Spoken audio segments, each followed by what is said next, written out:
I want to talk. If a Twisted Sister has success, if a Motley Crue has success, then we should be signing, the record labels, everything with a pair of spandex, lipstick, and a flying V and some poofed out hair.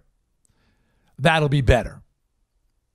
Well, true to Multiplicity, there was a signing frenzy, and exactly that took hold, especially in LA, where, there's always been different hotbeds of, not always, but there's been different hotbeds of music scenes, Liverpool, England in the 60s. You get San Francisco at one point, and I'm talking about the hippie days, with Grateful Dead, Jefferson Airplane, all those bands coming out of there.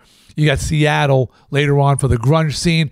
LA became the hair metal capital of the world. And many bands were traveling there to make it. So because the record companies, again, in their infinite wisdom, were going, oh, Motley Crue and Rat came from here, so this must be, and Van Halen before them, Van Halen and Quiet Riot, so this must be where they all are. They're not looking anywhere else.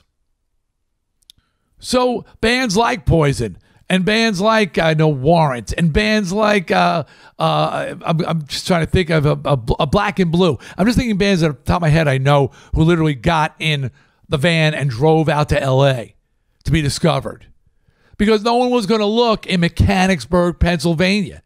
That's where Poison are from. No one's going to look there. So the bands had to go to where the stupid record company was looking. You literally had to go to move your body under the A&R guys' noses because they wouldn't look anywhere else. You had to go to them. Twisted Sister didn't, because we had gone to England and got signed over there. So there's a legacy for that too. Joan Jett did it. Jimi Hendrix did it. The Stray Cats did it. So there's a history with American bands who couldn't get a deal in America going over to England to get discovered and then coming back to the States and having great success. So the record companies now are on the prowl for these Motley Crue type bands. These Twisted Sister type bands, they're prowling the Sunset Strip exclusively, but this is where they're looking. But they are looking, and the idea is we got to sign as many of these things as we possibly can.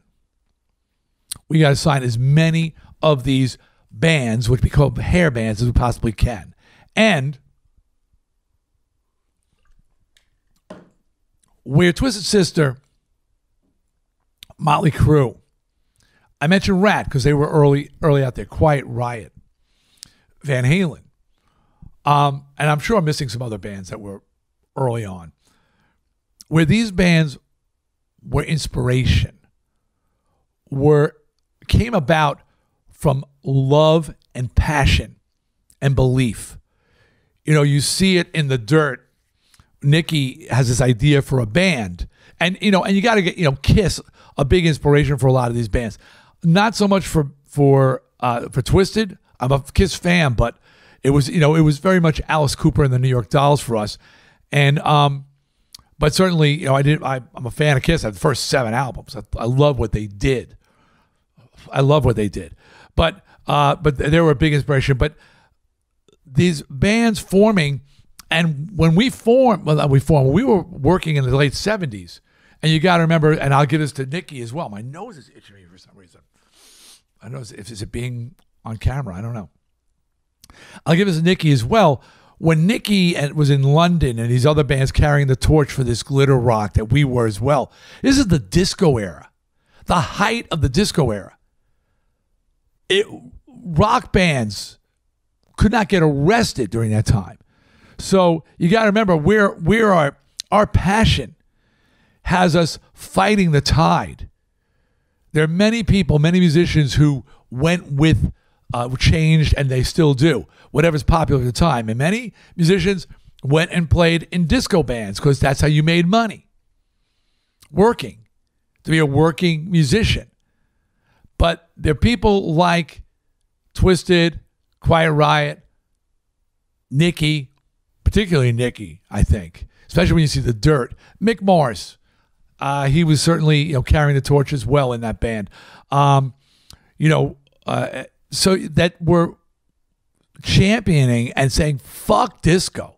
Disco sucks, and very much trying to resuscitate this awesome music that we grew up on, the glitter rock of the early 70s. So, all right, so the multiplicity. So, okay, so record companies start now, bands see something is happening. Bands are having success. Twisted Sister, Quiet Riot, Motley Crue. I'm mentioning the same bands, but record companies are on the prowl. Bands are forming to take advantage of this now. Okay, they want to take advantage of this, and they are copying. The bands are copying bands like Twisted and Motley and Rat and Quiet Riot and Van Halen. Other bands are copying Multiplicity. They're imitating the bands that are already out there.